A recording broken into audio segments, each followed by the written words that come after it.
درود به شنونده‌های گرامی، راغبان ادبیات.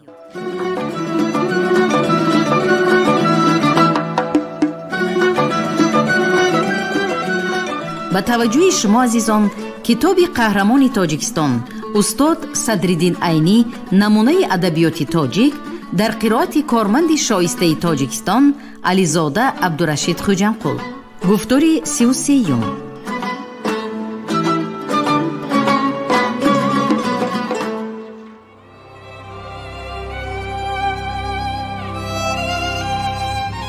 علامه عینی با رساله و مقالات زیادش در خصوص زندگی و ایجادیات شخصیت‌های علم و معرفت و سیاست و دولتداری مردم را با گذشته پرافتخار و فرزندان نیکنام ملت آشنا ساخت. آنها را با تاریخ عبرت‌آموز و پرافتخار خود پیوست.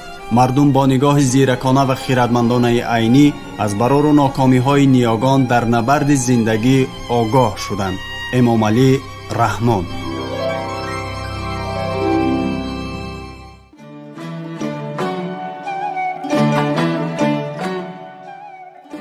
گفتارها در وصف علامه صدرالدین عینی.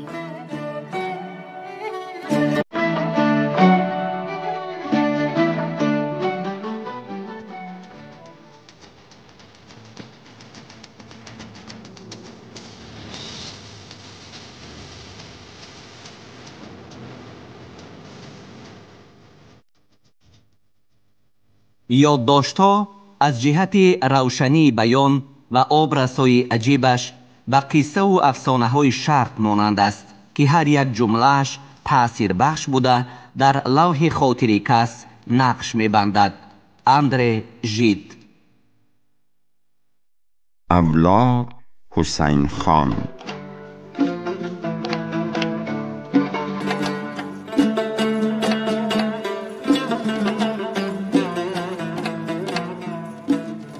و نیز در همین واقعه مرثیه‌ای که هر مصرعش تاریخ است انشاد کرده.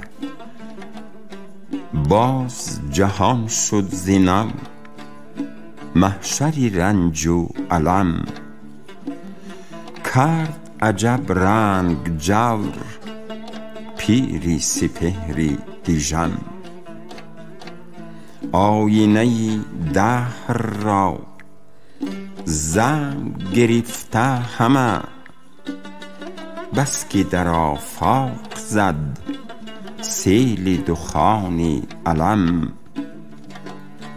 مایه عیش و نشاط شد به عزیزان همی، جانب آه و حزن کاسب اندوه و غم. لشکری آلام زد بس که سراسر نهی، کرد ز جانها تمام موجه آرام رم. چهره اهل جهان بر صفتی کهربا، چشم ز دردی روان چشمه آبی بقم. صورتی بیم از کروب آمده اندر وجود، رفته جمالی فرح سوی سواری عدم.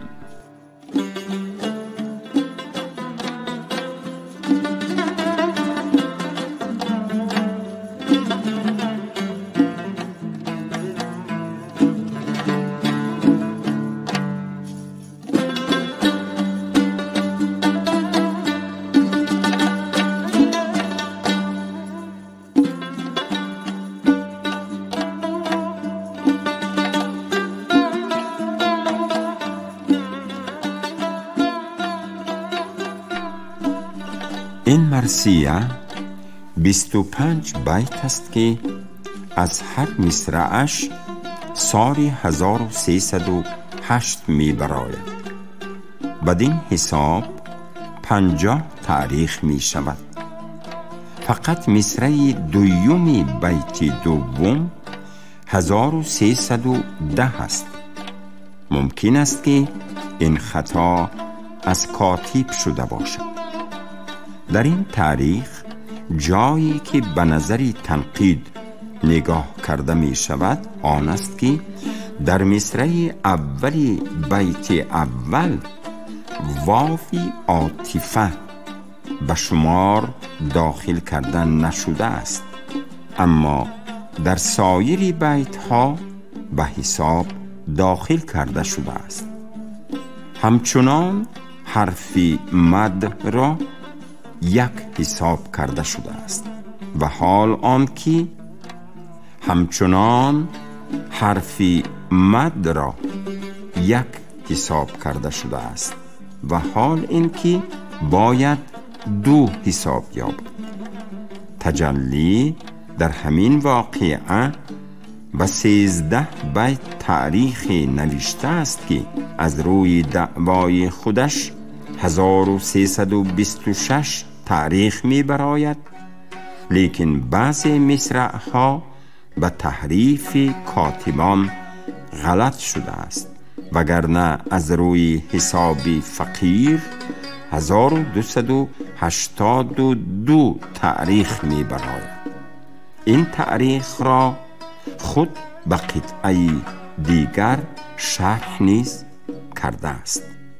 از آنجا که این گونه صنعت‌ها از موضوع ادبیات بیرون است، نقلش مناسب دیده نشد.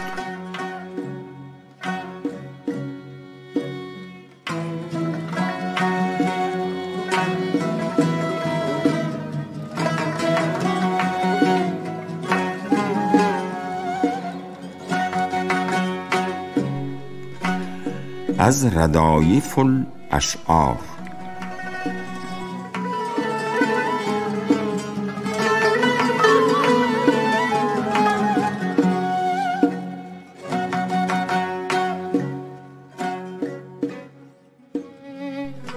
باد نوروز بین چیزها آمد، که مسیحاش بادخوان آمد. با دمی عیسوی نسیمی بهار، هم نفس بلکه توامان آمد. بلکه بر دوش خود فکند مسیح، حله خیزر در میان آمد.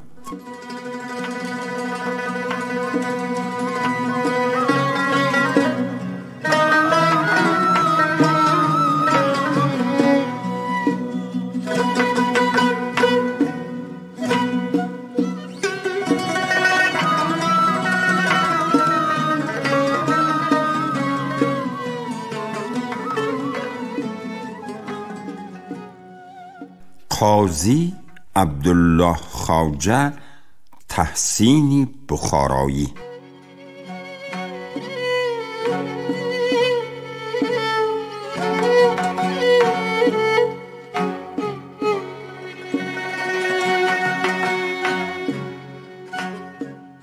سنش تقریباً از 60 متجاوز است.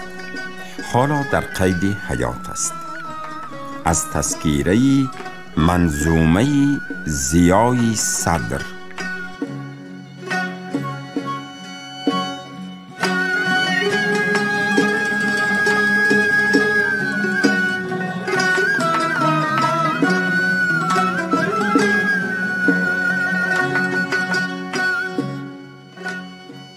اگر شود مه من بی حجاب در ته آب، خورد همان ز حیا پیچ و تاب در ته آب.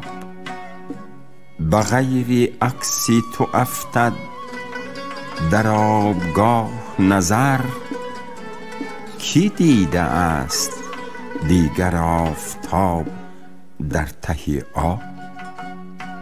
صفای تن بیبرد سختی دلی تو، اگر دوا بود که شود سنگ آب در ته آب.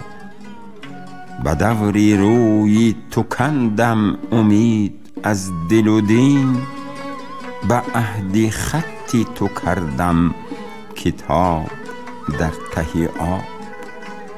زی طرف جوی دمد جای سبزه سنبولی تر، اگر زی زلف کشایی تو تاب در ته آب.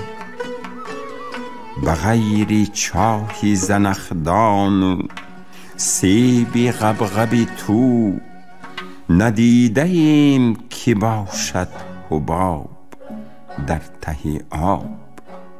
ز آب دیده شدستم خراب خانه دل، بلی که خانه بگردد خراب در ته آب. ز گریه دیده پر از آب دایما تحسین، که گشته است دل من کباب در ته آب.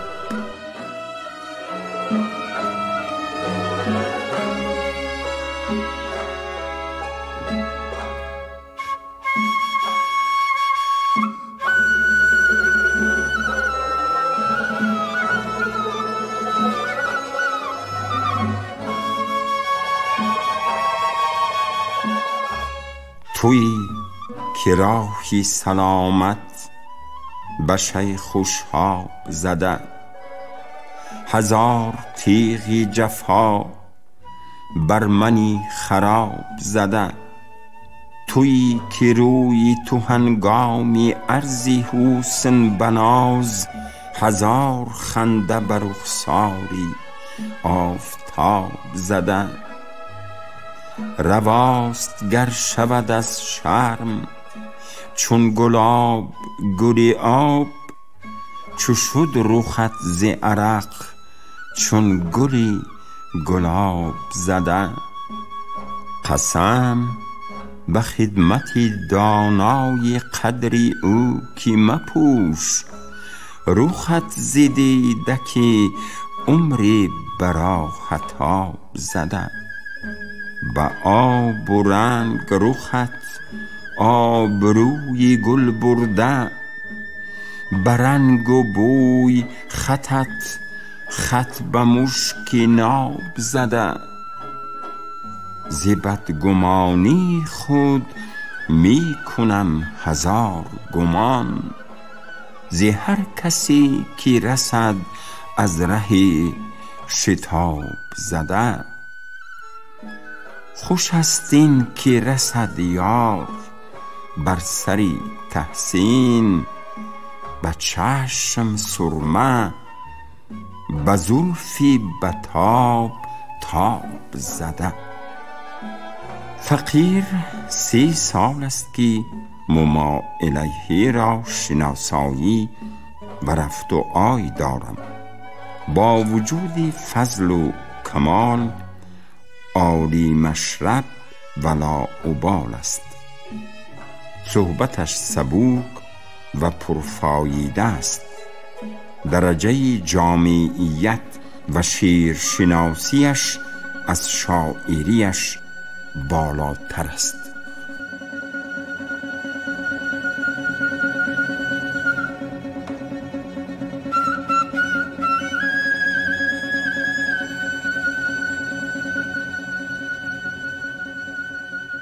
قاری مسیحا تمهیدی سمرقندی.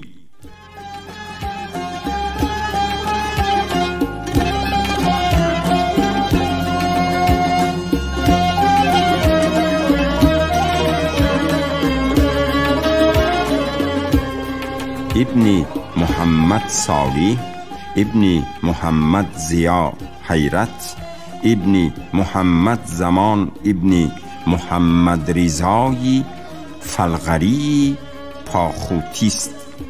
تولد 1310 هجری. پدر و اجداد تمهید همه شاعر و اهل ادب، فلغری الاصل و تاجیکی صرفا.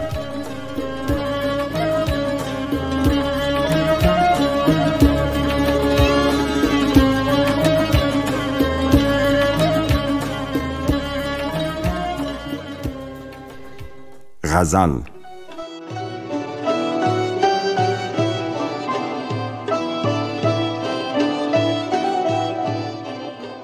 از دستخط صاحب اثر.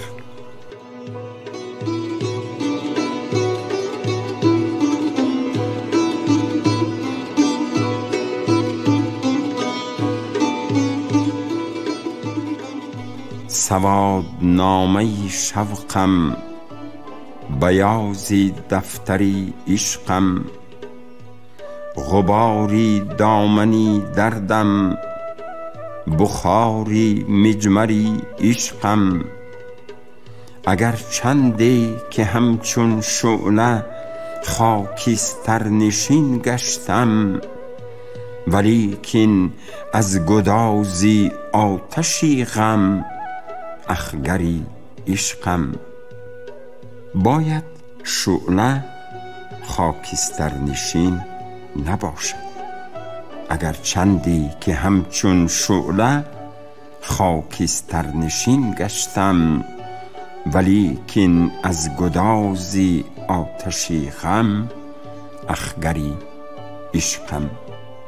بزیری باری مهنت زان چو ابرویش دوتا گشتم، کمانی بهمنی غم، ذوالفقاری حیدری عشقم. میسی قلبم اگرچی پرغش از روزی ازل باشد، برآید خالص از سنگی محک آخر زری عشقم. قرارم اضطرابی موی آتش دیده را ماند، تب و تابی جنونم کسوتی خاکستری عشقم. نباشد اشتقاقی غیر اندوهش ز آمالش، کنون از بس که در افعال کلفت مصدری عشقم. به قواعد صرف عربی تلمیح است. نباشد اشتقاقی غیر اندوهش ز آمالش، کند از بس که در افعال کلفت مصدری عشقم. مده چون نشأه از دستت گریبانی صراحی را، خطیبی جام قلقل می زند بر منبری عشقم. از آن پروازی طاووسی خیالم اوج یأس آمد، به مرغی غصه رنج و الم بال و پری عشقم. چیسان ترک شرابی آرزوی او توان کردن، بود لبریز از صهبای شوقش ساغری عشقم.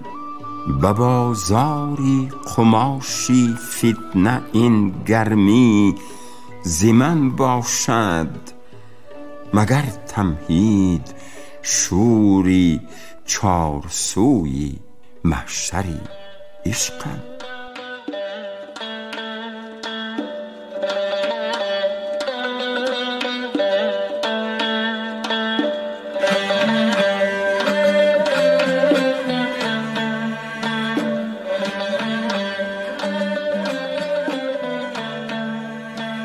تا به عکسی خویش کردی جایگاه آیینه را، تا به عکسی خویش کردی جایگاه آیینه را.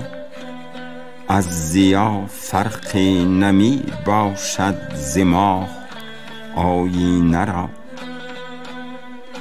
از صفا خورشید را طعنی سیه رویی زند، گر نمایی از کرم بار نگاه آیینه را.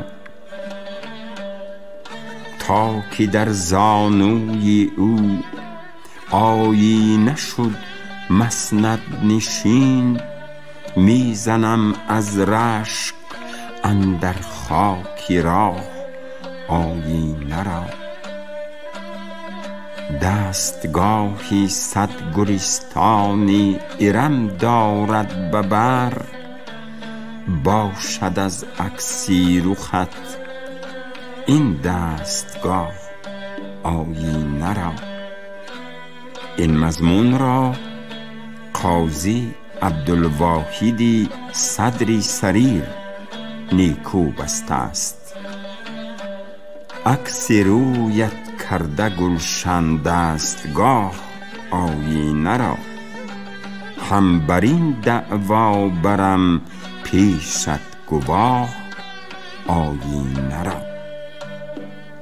سادگان را عیش عالم رایگان از سادگی است، شد سری زانوی خوبان تکیه‌گاه آیینه را.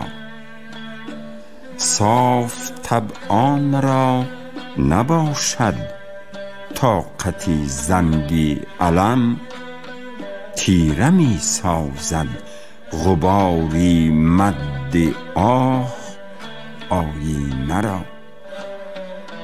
هست از بس بایسی تزیین حسن گلرخان، زان سبب تمهید گشته خیرخواه آیینه را.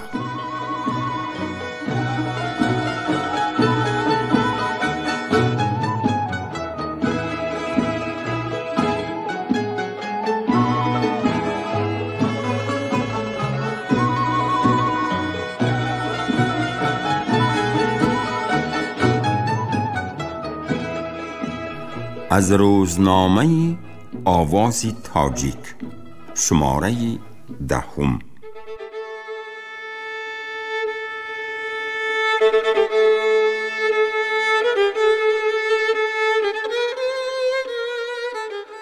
تا باز نمودیم چو گل غنچه دهن را، مضرابی بیان گشت زبان سازی سخن را.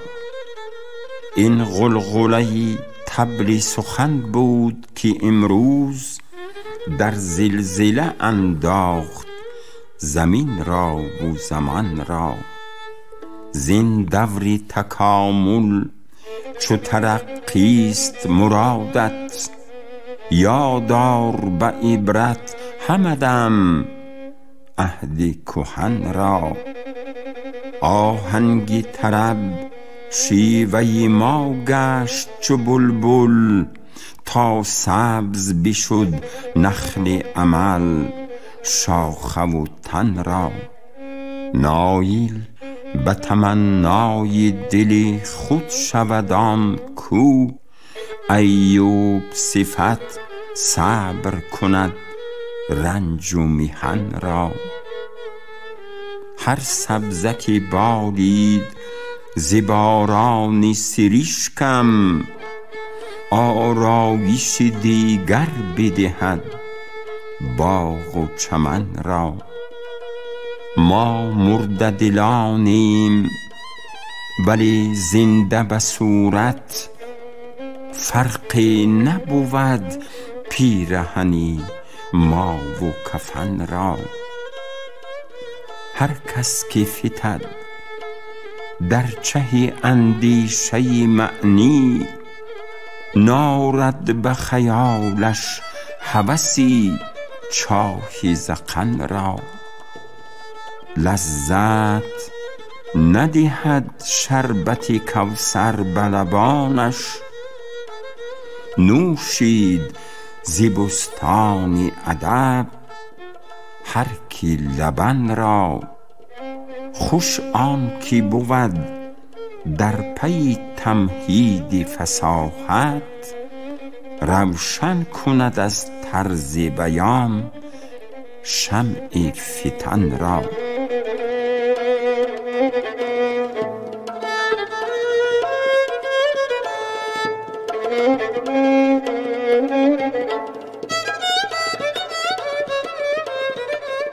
مقطع بر روزنامه نشر نشده بود، اما صاحب اثر علاوه نمود: تمهید اگر لب به تغزل بکشاید، رونق برد از در دری در عدن را. استعداد ادبی تمهید از نوادر است. حالا تمام قابلیت خود را اظهار نکرده، در داخل چارچوبه تقلید بیدل به محاصره مانده است. اگر این استعداد فوق العاده از این محاصره خلاصی یابد، از نوادر روزگار شدنش مقرر است.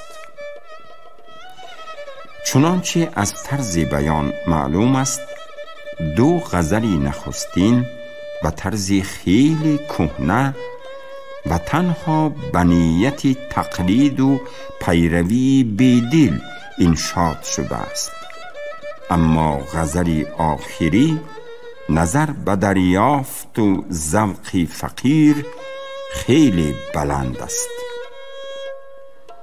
تمهید را در زمین‌های نو نیز سخنسرایی هاست که در قسم سوم این مجموعه گوش جان باشندگان محفل ادبیات نو را آویزه خواهیم کرد.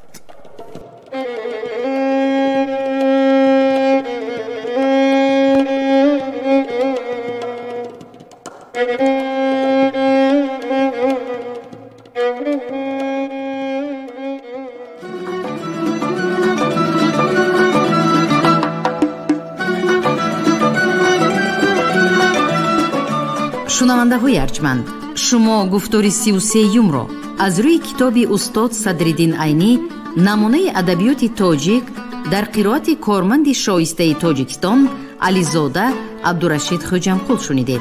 کارگردانی گفتار شیرعلی نوزلی.